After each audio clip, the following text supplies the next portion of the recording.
Good afternoon, everyone. I'm Kevin Deletz, and I'm an industry education coordinator working with the Regina District Industry Education Council and Sunwest School Division. Today, it's my pleasure to introduce Janelle Manish, who is a middle years grade 6 teacher teaching at BCS 2000 in Bigger, Saskatchewan. Janelle was a former student of mine, and she has worked hard as a student and volunteered to hone her skills as a teacher. Her students are surely the beneficiary of a teacher who loves what they do. She will talk to us about her work as a middle years classroom teacher in rural Saskatchewan. Just a reminder before we begin, the session is being recorded and will appear on the RDIEC YouTube channel for you or others to view in the future. We'd like to request that any students who watch this session go to our website at www.rdiec.ca and complete the student survey that can be found near the top of the web page. Completion of the survey gets your name in a monthly draw for a $50 gift card. Again, the website is www.rdiec.ca. So, Janelle, I'll turn it over to you. Sounds good. All right, so hi everyone. My name is Janelle Manish, and I am a grade 6 teacher at Bigger Central School 2000 in Bigger, Saskatchewan. So as a grade 6 teacher, I teach 9 different subjects in grade 6. So I have math, English, social studies, science, career, health, phys ed, art, and practical and applied arts. This year I am also teaching grade 2 phys ed as well when my students go to music with our band teacher.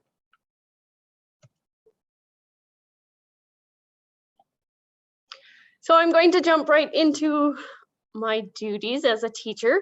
So as a teacher, I play a crucial role in shaping the lives of young people.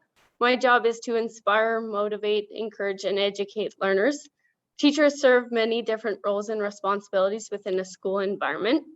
So we are responsible for planning lectures, teaching lessons, and leading discussions in the classroom. It is our job to create lesson plans and activities for students during the day.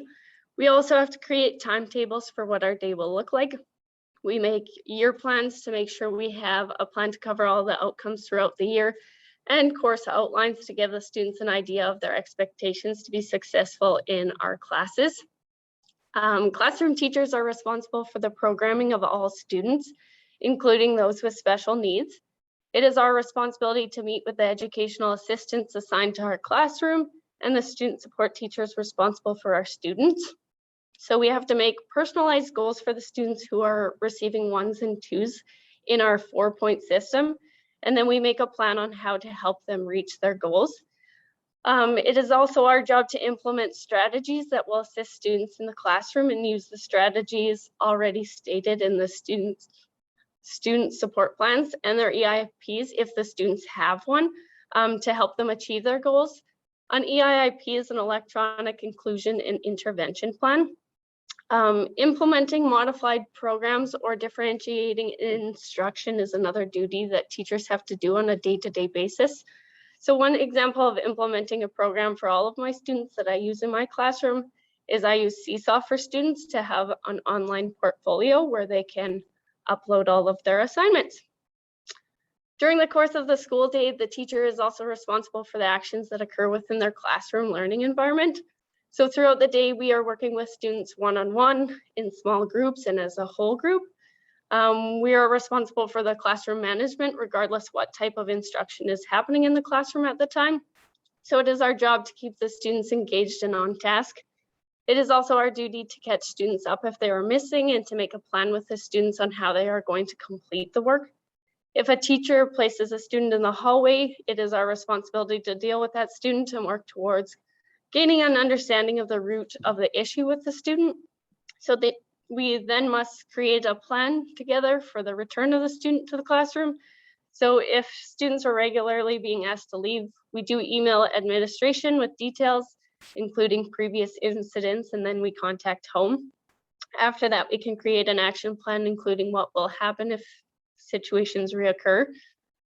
Some of our typical daily tasks are just making sure that we take attendance using an online program. We also need to get to know our students, which we learn more about them every day to learn how we can help them achieve success in all areas. We have to update our daily schedule to match what day is in the 6-day cycle it is as well. Some of the unknown duties would be sometimes we have to make referrals for counseling services. We also have responsibilities such as organizing field trips and guest speakers. Some people do not realize that it can actually be more work for teachers to create subnotes when we are sick than it would be if we had have just came to work ourselves. So we are always expected to make that sub plan if we are ill, and then create an absence and ASOP as soon as possible. It is preferred to also text or email an administrator as well, so that they are aware and can check to be sure that the absence is filled. Lesson plans for the day can be emailed in or uploaded directly if we are unable to leave a paper copy at our desk. We are responsible to have a subfolder, which includes a class list, an updated seating plan, an emergency procedures, medical information, timetables, and a supervision schedule.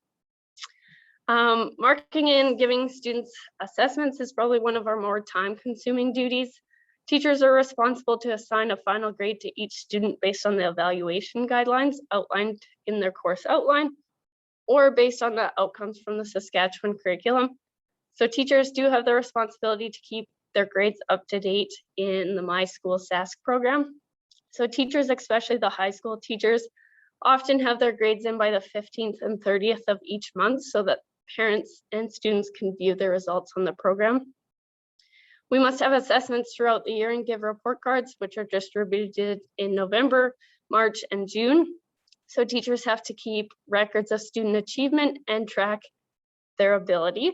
Sometimes teachers create their own assignments or rubrics and assessments in their classroom as well. Supervision, so it is our duty to supervise students throughout the day and during recess and break times when we are on supervision. So when we are on inside supervision, we are required to supervise students, say using our library, monitoring all open classrooms, bathrooms, and entrances within our supervised area. We also must look outside the doors of the area that we are supervising as well. So we have to make sure that we are the last persons outside on the playground after recess during outside supervision.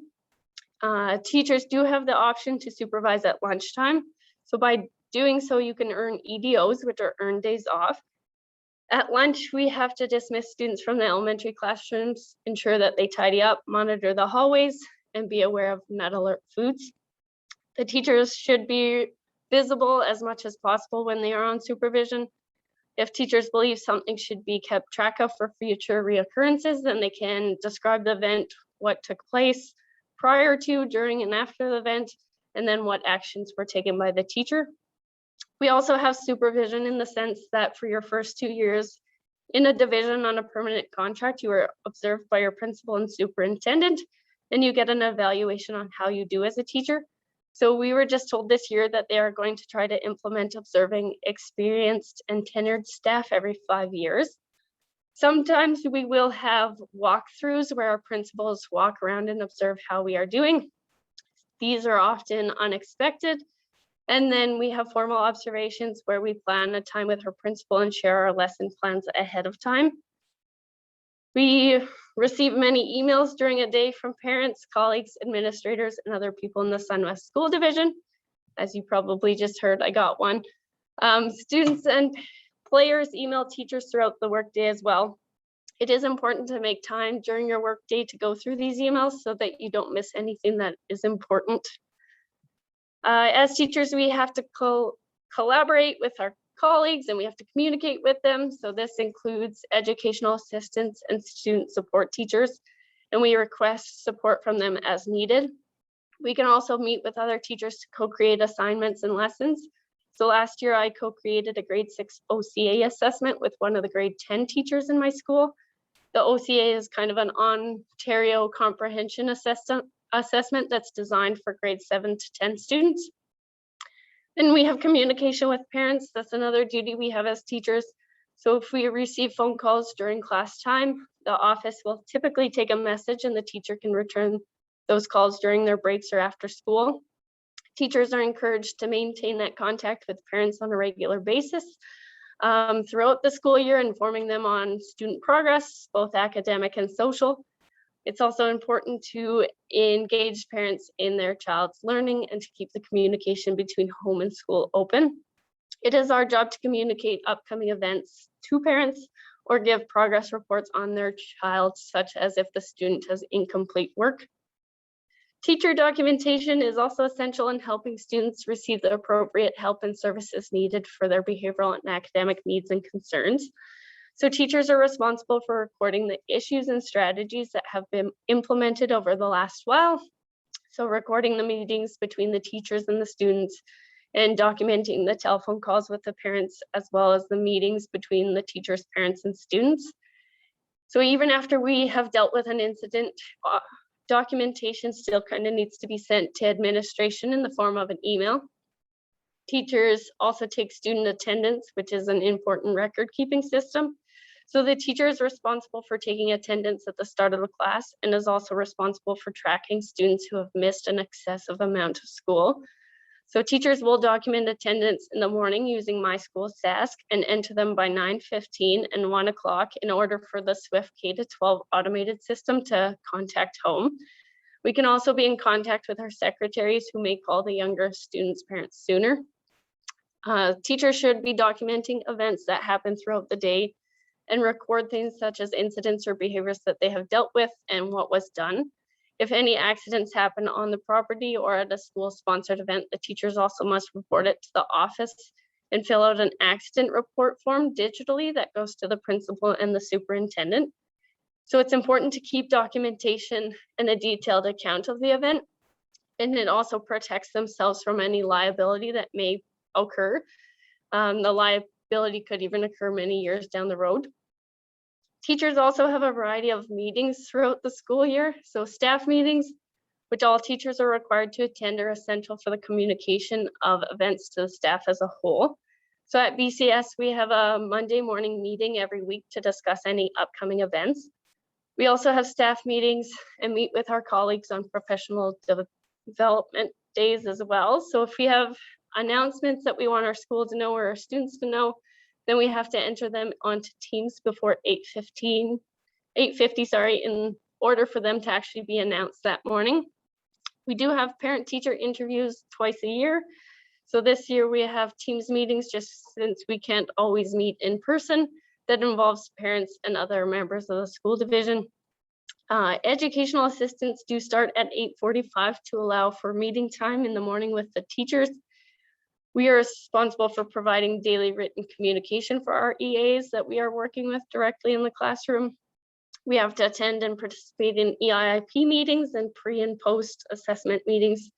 And as I mentioned, we do have a variety of professional development days, which sometimes requires us to meet with teachers in other schools. Teachers also have an endless amount of paperwork. We are required to keep track of, for example, textbooks in our classroom, especially if students are taking those textbooks home. Students are assigned an iPad that we have to keep track of, as well as have parents and students fill out forms in order for them to use the technology. We are required to do documentation of events that the students have and come up with consequences in the classroom. Our school has a newsletter, which is important for communication with students and parents. So general classroom activities can be put into the newsletter.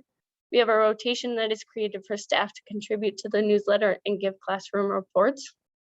All staff members who are in charge of an activity or extracurricular group can put the updates in the newsletter as well. So teachers have to make sure attendance is updated, and in the high school end, they do give out late slips. So we typically have paperwork to complete from the division and province. So those would be like writing assessments and math assessments that need to be graded and submitted.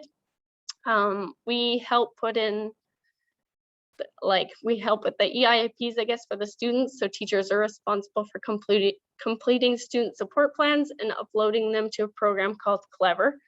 We are also responsible for placing a copy of these student support plans into the student's cumulative file at the end of the school year, where we also put a copy of their report card. And we have to set up permission click forms to organize any events or when we take students on a curricular or extracurricular trip. Oftentimes teachers do spend after school coaching or helping with other extracurricular activities. So coaches need to communicate with players and parents and must have a meeting with the parents at the beginning of the season. So staff members are required to be in the gym at all times during those practices and games. And coaches are responsible for their students at all times. So when they are traveling with our team, we are responsible for them once they leave the school until they arrive back at the school after the competition. Coaches also are required to arrange drivers and make sure that the drivers are approved by providing a criminal record check and having that $2 million liability on their vehicles. So players have to complete forms in order for them to be able to play. And it is our responsibility to make sure that all these forms are completed. Coaches also have to complete a couple courses. So they have the concussion and protocol, the respect in schools, and a course on ethics, I believe, in order to coach. And then teacher reflection. That's important because it's a process that helps us collect, record, and analyze everything that happened in a lesson. It helps us gain insight and see how we move forward. It is important to reflect on all of our lessons to ensure we have given the students enough to be successful in achieving an outcome and to make adjustments for the next time that we may teach the lesson or the subject again in the future. So every year teachers have a PGP, which is our professional growth plan. For these goals, teachers have to reflect on their year and what they want to work on and improve for the next year. Then they will complete that PGP goal, they'll submit it to their principal, and then we have a meeting and a pre-meeting and a post-meeting with the principal to discuss all of those goals. So teachers need to have a variety of skills, traits, and personalities. So some of these include outgoing. So being friendly and engaging is important to make sure students feel at ease in different social environments. So interacting with students both in one-on-one and group settings is something that comes naturally to people who are more outgoing. So I think to be in this career, you really have to be a people person, and it helps to have a good sense of humor. Teachers should be approachable, so they should have the ability to connect with students in a meaningful way that goes beyond the subject matter of the class. Teachers need to have some level of organization. So students should know what is expected of them, and the teacher should be ready with lessons and means of assessment. The more organized the room, the easier everything will flow, and teachers will be able to keep up with their workload. So efficient routines do make it easier for students to learn and achieve more. Adaptable, so teaching does involve novelty, change, and uncertainty on a daily basis. So being able to respond effectively to this change is important as a teacher. We encounter a diverse range of learners and we must respond appropriately to each one. And sometimes we face unexpected situations in the classroom or even shifts in timetabling that we need to adapt to. So it is important to be flexible and use a variety of teaching techniques and strategies in the classroom. Oftentimes a teacher needs to adjust his or her plans in a particular day. Teachers must be flexible in making modifications to their plans under specific circumstances. Teachers will have a variety of different students throughout the years, so it is important to be understanding towards each and every student. Teachers should be aware of other people's feelings and be tolerant and empathetic. So it does help to be a good listener and to be mentally strong, as some students do go through a lot of tough things at such a young age. Students learn at different rates, and you need to be patient with those students who are struggling, and you need to devise ways to help them. You should be someone who truly loves learning. So students do recognize this, and they are more likely to learn to acquire a passion from teachers who have it. Teachers should model being a lifelong learner. As a teacher, you need to be knowledgeable. Elementary teachers, they do have to have knowledge in a variety of subject areas. So again, I teach 9 subjects in grade 6. High school teachers also have to be knowledgeable in their subject area as well. So I think that teachers also have to have knowledge about what they are getting into when they are entering this profession. Teachers should know that they may not teach just their specialty, and they'll likely have to be able to cover areas outside of their education. Communicator, teachers do have to share information with students, colleagues, parents, and they have to present lessons on a daily basis. So having good communication skills is essential. With this, you have to be a good listener to assess students effectively and to understand how and why students are having difficulty or why they need to be challenged further. I'd say a critical thinker. So as a teacher, you need to assess progress of your students, but you also need to analyze your own lessons and see whether or not you are reaching students effectively. And sometimes the lessons and class discussions can go where you don't expect them to go, and you have to be spontaneous during discussions. So making those discussions teachable moments is what a good teacher does. So facility, so here are a few pictures of my classroom at BCS. So teachers typically have their own classrooms that they are able to arrange and decorate to their own tastes relevant to the subject matter and level at which they teach. So high school and middle school teachers often will teach 2 or 3 sections of 2 or 3 courses, while elementary school teachers, they do work with the same group of students for most of the day, teaching multiple subjects. So the gymnasium is where I get to spend a lot of my time. So my current school is a pre-K to grade 12 school, and we are very fortunate to have 2 gyms.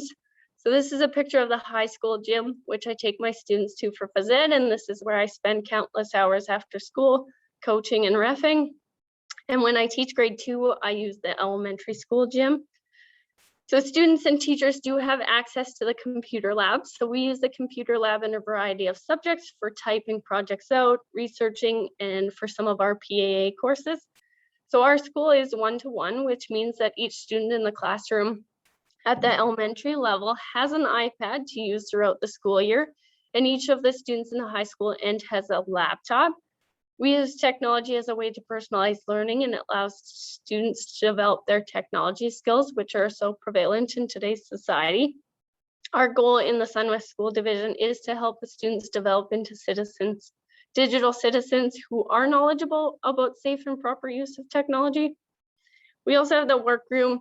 So this is a place where we can photocopy assignments for the students or make booklets for our units. We can also laminate things that need to be laminated and use the paper trimmer. The workroom has different types of paper, so different colored and plain paper to use. In the elementary end, we also have a storage room that has a variety of different art supplies for different crafts. The staff room is a great place to be able to catch up with coworkers. So oftentimes this is the only place that I see some of my colleagues who are on the opposite side of the building as I am. It's a good place to collaborate with others. So sometimes we will have staff meetings in this room, and this is where we eat lunch together when we aren't on supervision. The library is another place in the building that I am able to take my students to. So my students get to go to the library once a week to take out books or renew the books that they already have. So teachers have to use a variety of different computer programs. So my school SASC is a student information system where parents can access information about their children's marks, their attendance, upcoming events, report cards, and other information. So this is where our students' information is located, where we take attendance and where we upload our marks for the students' report cards. ASOP, which is a substitute placement and absence management. So this is an automated system that allows teachers to schedule absences and place substitutes by phone or internet. So teachers use a program called Clever, which is a place to put electronic forms into a system. It allows teachers to put student support plans in an electronic database that can be accessed by teachers, support staff, and central office staff as well. This year we learned about 3 new programs. So Dossier is a program that we use to create personalized goals for all of our students. It is also a place that you can upload samples of the students' work or write about the students' learning styles. Frontline, that's similar to Teaching Portfolio, as it is a professional development that summarizes your beliefs about teaching, and it provides evidence of your teaching experience and abilities. So this is the online program that we use to put our PGP goal in. And the other we learned about this year is Edwin, which provides access to a library of digital resources that tie to the provincial curriculum for grades 5 to 10. There's also another program called Clever. This one is with an E. It is a digital learning platform for K-12 schools that allow for a single sign-in, and it's a place for resources and messages to be located. Teachers also always use a variety of Microsoft Office 365 programs as well. So those include Outlook, Word, Excel, PowerPoint, OneNote, OneDrive, and Teams. We also use a variety of apps in the classroom as well. So some of the programs that I use are Seesaw, which again is a platform for student engagement and a creative tool that allows students to take pictures, draw, record, video, and more to capture learning in a portfolio. And it can be shared with parents and other family members. We use RasKids, so that's an online reading program that allows students to listen to books online, and they get to answer questions about the book. Epic, which is a digital library to access high quality books for kids. They have learning videos, reading quizzes, and more. We use iExcel, so there's a math and language arts website that has unlimited questions on thousands of math and English topics and a comprehensive reporting system. Mathletics is an online math program that allows students to create a character and practice their math skills. We also use Pearson eText, which is an online version of the textbooks that we use at school, and code.org, which is a program that allows students to learn computer science. Some of the samples of equipment used, so we use a variety of different equipment depending on what subject or grades that we teach. Some of the equipment that we might use are smart boards or smart panels they have now, whiteboards, photocopiers, computers, iPads or laptops, and textbooks and workbooks in their classrooms. So I teach phys ed, so we do use a variety of phys ed equipment as well.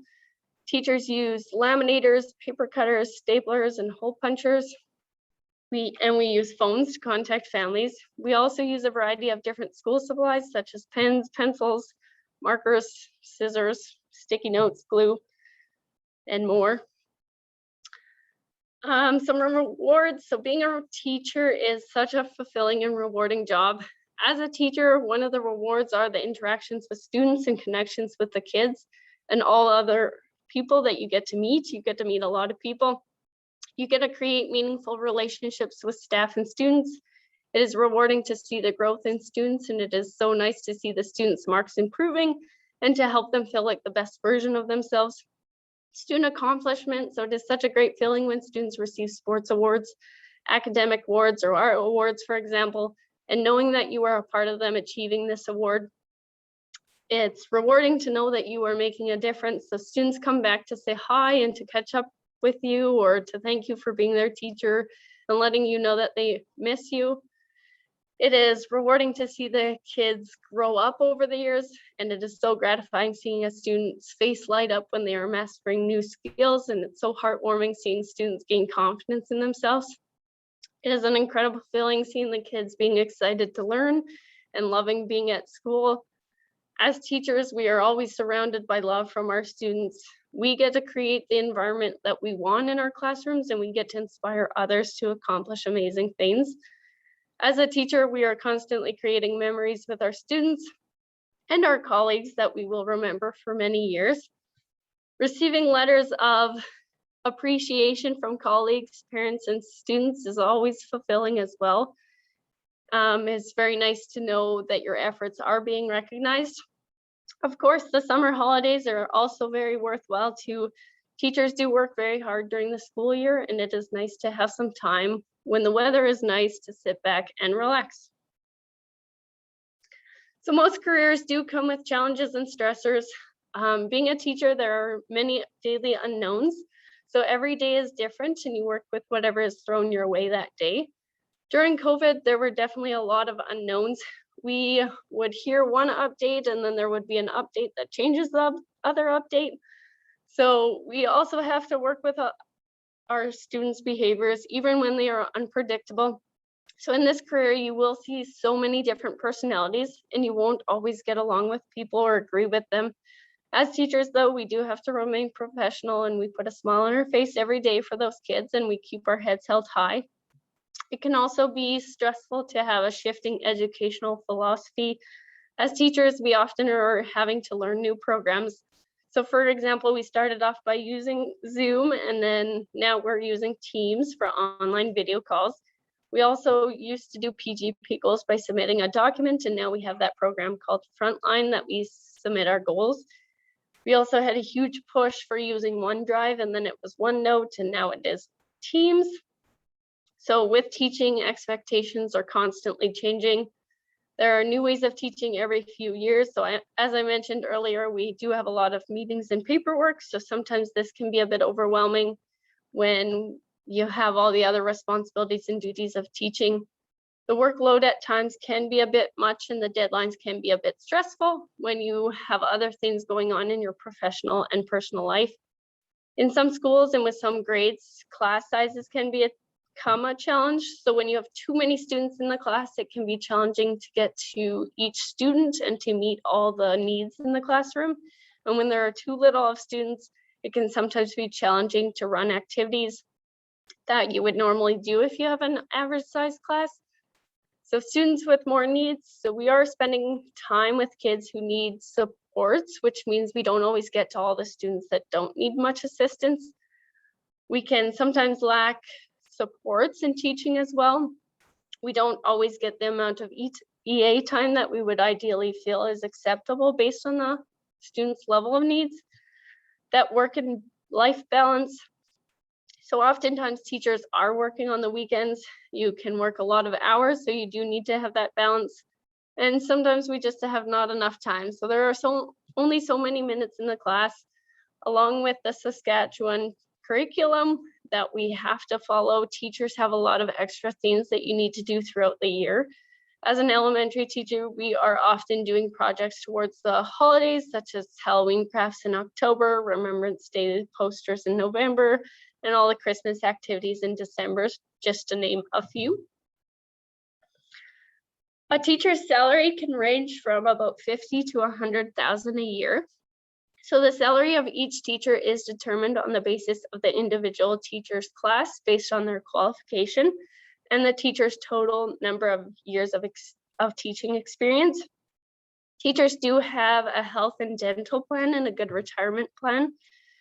So teachers in Saskatchewan are fortunate to have a well-funded pension plan that belongs to the teachers. So all Saskatchewan teachers belong to one or two pension plans, depending on when they began their teaching career. Pensions are determined by a formula that is based on the teacher's service and earnings. It is also a defined benefit plan, which is rare these days and means the longer you teach, the more you will get when you retire. And that amount is set and known. The plan is administered by the STF, so that's the Saskatchewan Teachers Federation. The members' health plan provides Saskatchewan teachers and their families with comprehensive coverage for prescription drugs, vision, and other healthcare expenses, as well as out-of-country emergency medical expenses. So this benefit is fully funded by the provincial government. It's based on a fixed percentage of teachers' salaries. So teachers do not pay any premiums to this plan. The teacher's dental plan is administered by the Saskatchewan Teachers Superannuation Commission. This plan provides Saskatchewan teachers and their eligible dependents with coverage for preventative, routine, and major restorative dental services. It also provides coverage for orthodontic services for both adults and dependent children. This plan is also fully funded by the provincial government, but changes to this plan are negotiated as part of the provincial collective bargaining agreement. Teachers also get stat holidays and summers off, which is a benefit. A teacher's average workday, I'd say, is 9 to 10 hours a day. So staff are strongly encouraged to arrive at school around 8:30 a.m. and stay in the school until 3:50 p.m., I guess, after school to complete each day when possible. Before and after school, we do need to be available for students and our parents to meet and to talk to us. So during this time, we can do any extracurricular event planning with competing schools, and it increases that opportunity for professional exchange. So often this time is dedicated to discussions that we have with our administration, maybe colleagues, students, and parents. So teachers must have a high school diploma and earn a bachelor's degree as part of their teacher training program. So most programs do require a minimum of 1 semester of student teaching. That's their internship. And many programs expect students to get work in classrooms even before they student teach. So requirements for admission and for convocation for education are always changing. Once you have completed all of your courses for your education degree, then you can register for your professional aid teacher certificate with the SPTRB, which is the Saskatchewan Professional Teachers Regulatory Board. Having your first aid and CPR is not required, but it is strongly recommended to have since you are working with so many individuals. Especially when you coach or teach phys ed, this is extremely beneficial to have. I do think that everyone should go through the course to have some knowledge on how to help others that require it. If you want to go into special education or administration, then you may have additional courses. So most divisions strongly recommend a master's, but don't always require it to become an administrator. They also recommend that special education teachers get their additional qualification certificate as well.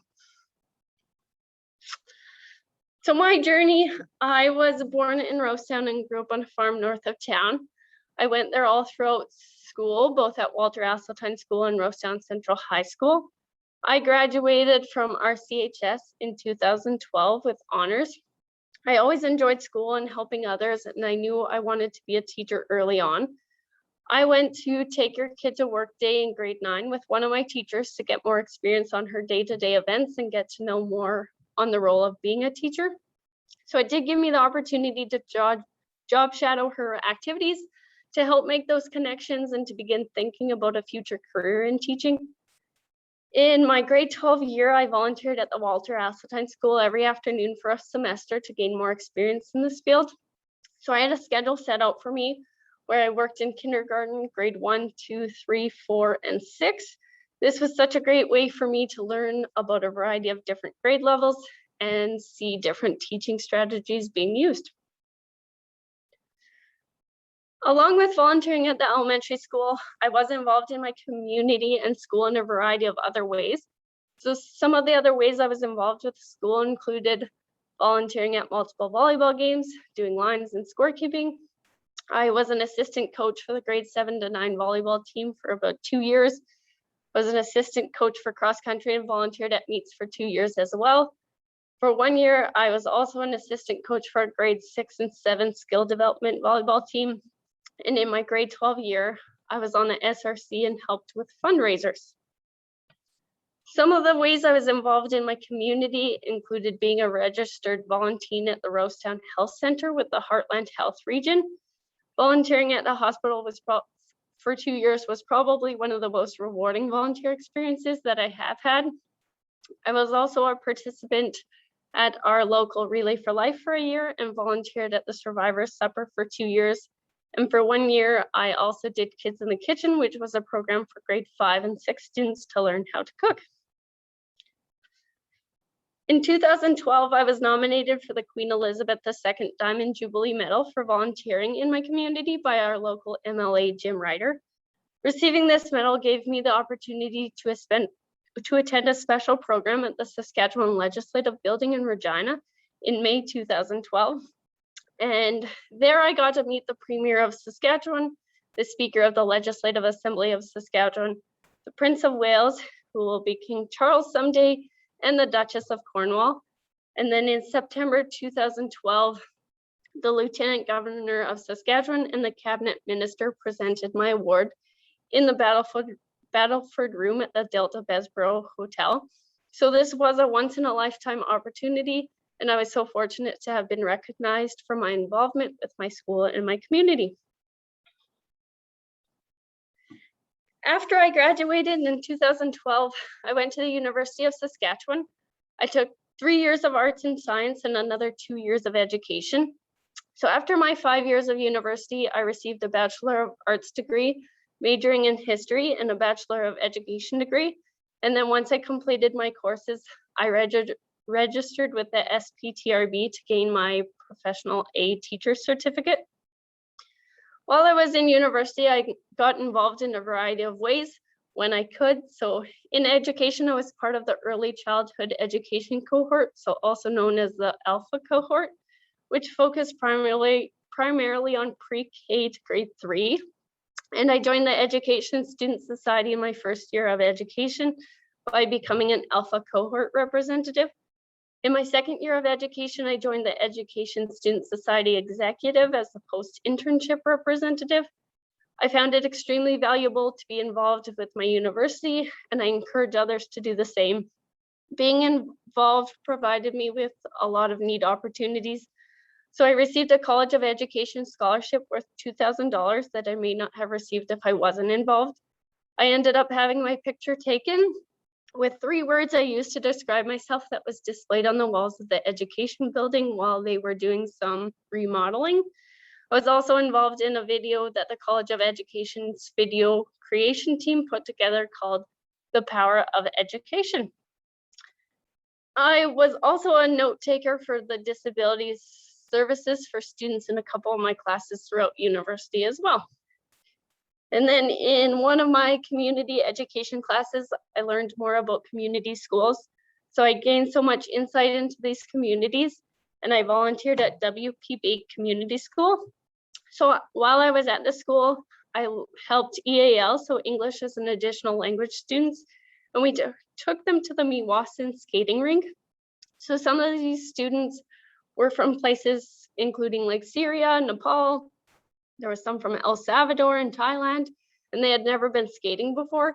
So it was such a blast teaching these students how to skate and seeing the smiles on their faces as they were getting the hang of it.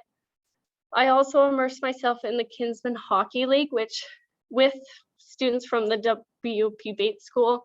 So this hockey league is open to 16 inner city and community schools that can play hockey for free. The league works with schools to encourage players to stay in school and develop their skills on and off the ice. So I had 17 students on the team from grades 5 to 8. I did my student teaching in a grade 2-3 class at Bishop Robert Ecke. It was such a great learning experience to see the difference between a public school and a Catholic school. Then I did my internship at a Coal River Heights school, and I did a grade 7 and 8 split. I was very fortunate to have had the opportunity to submerge myself in a project to bring a TP to River Heights. So with the help and support of Saskatchewan Public Schools, First Nations, Inuit, and Métis Education Unit, my grade 7 and 8 students, some other school staff members, and we all designed and painted and installed the teepee on the front lawns of River Heights. Throughout the process of this amazing opportunity, we learned about the teepee and received very rich historical, cultural, and ceremonial teachings. So the teepee became an outdoor learning space for our whole school to enjoy. I was also able to enjoy the perks of being in a city, giving myself and my students these exciting opportunities, such as dragon boat racing. So there's a picture of me that I was standing on the back of a dragon boat steering while 20 of the students paddled. I convocated university in June 2017, and I signed my first teaching contract in May 2017 at Kindersley Composite School. I initially put my name down to begin subbing and was helping my parents with farming while I was getting everything filled out to begin subbing. I then received a phone call from the SunWest School Division's Human Resource Manager, so Michelle Leith. It was on a Wednesday while I was in the tractor asking me if I was interested in this teaching position. So I did study early childhood education, and I was being offered a high school teaching position, so I was a little hesitant at first. They did have me come in on the Friday to sub at their school, and they offered me the job again at the end of the day. I started my first teaching position the following Tuesday after the long weekend, and I ended up teaching Art 9, 2 sections of English 10, English 11, and Cosmetology 10, 20, and 30. I kept busy by teaching during the day and farming and marking in the evenings. It was extremely busy, but I'm so glad I went out of my comfort zone to teach high school at KCS because I had a wonderful experience there.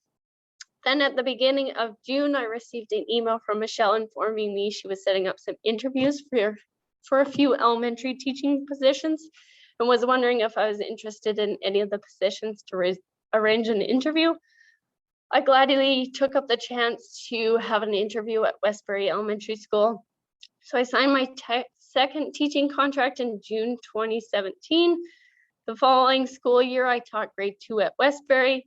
I was full-time from the beginning of August until the end of March, and then taught every afternoon from April to June when the teacher on maternity leave returned half-time. I subbed as much as I could in the mornings at KCS, at Elizabeth Middle School and Westbury. Then I received another position at Westbury teaching grade 4 the following year, covering another maternity leave.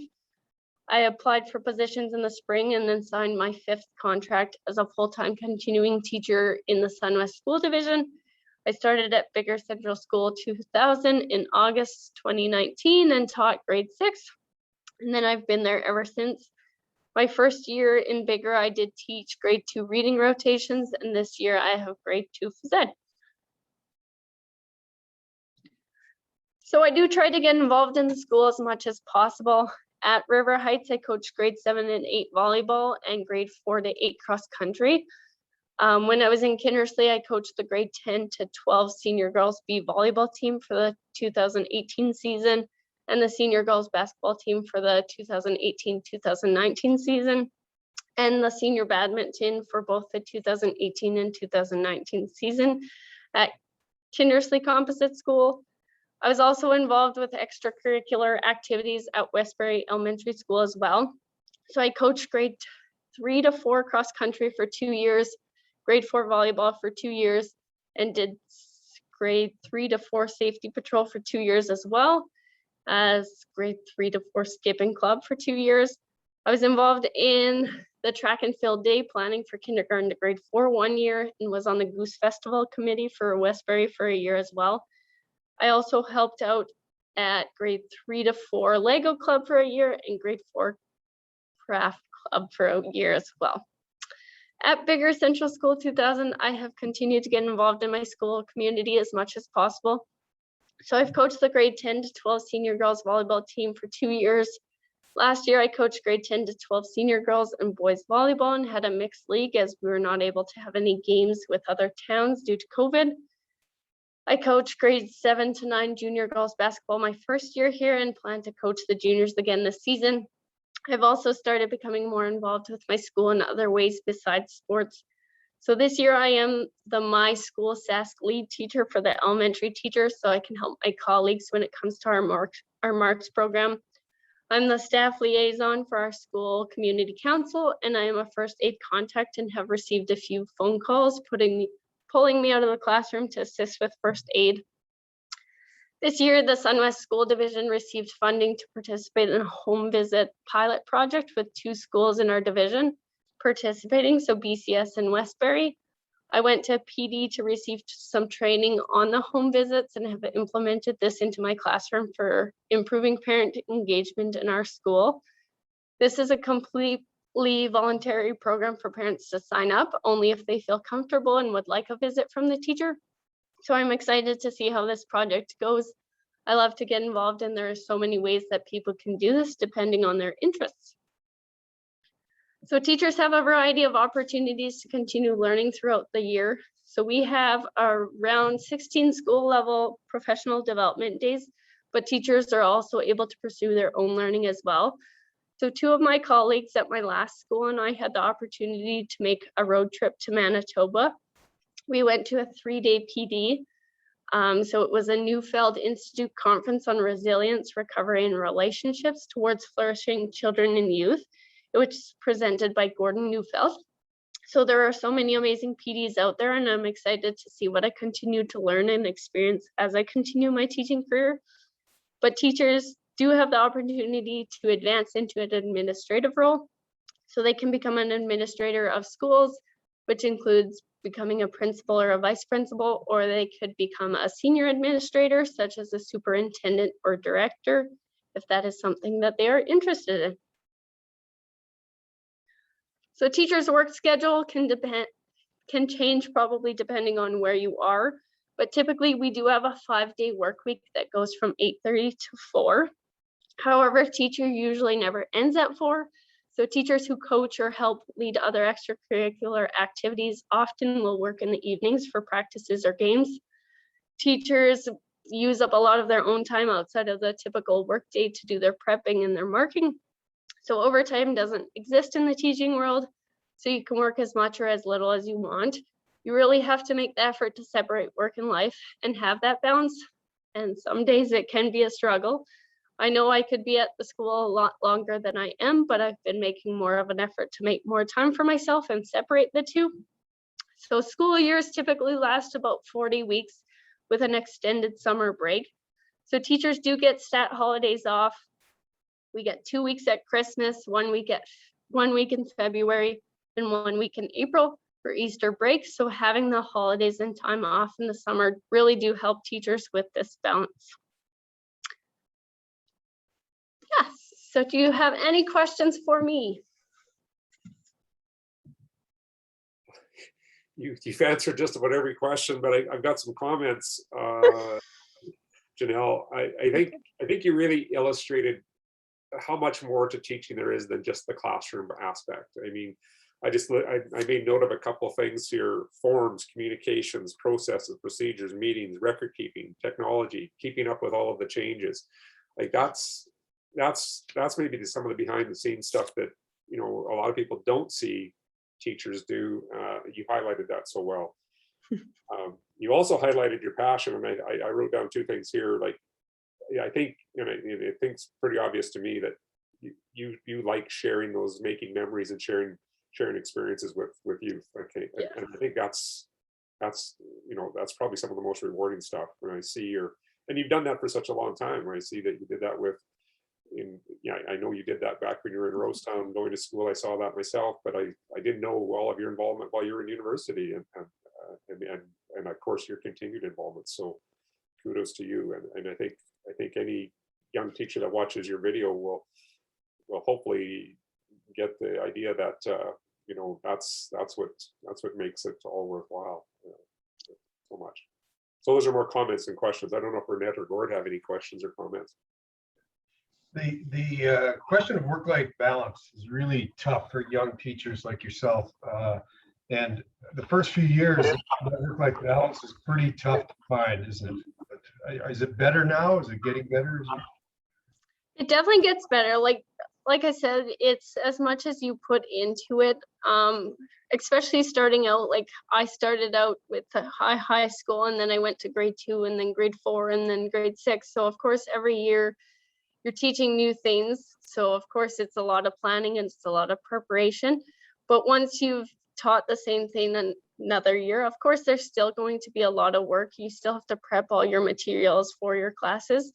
But I think the prep is a lot less because you've done it before, you've been experienced with it, you know how to make changes with it. So it does get easier for sure. I would definitely say I spend less hours at the school now than I used to, but it comes with time. But like I said, it's what you put into it too. I also saw that you mentioned that like you kind of highlighted your career so far, and you did some high school, then you went to elementary. Now I guess you're grade 6. You know, that can be called middle years or elementary. I kind of titled it middle years, but it's kind of in the middle of both. But and you did some subbing to start with and whatnot, and kind of part-time contracts. So is that kind of a typical starting point for teachers today, or is it just depend? Yes, I would say it is.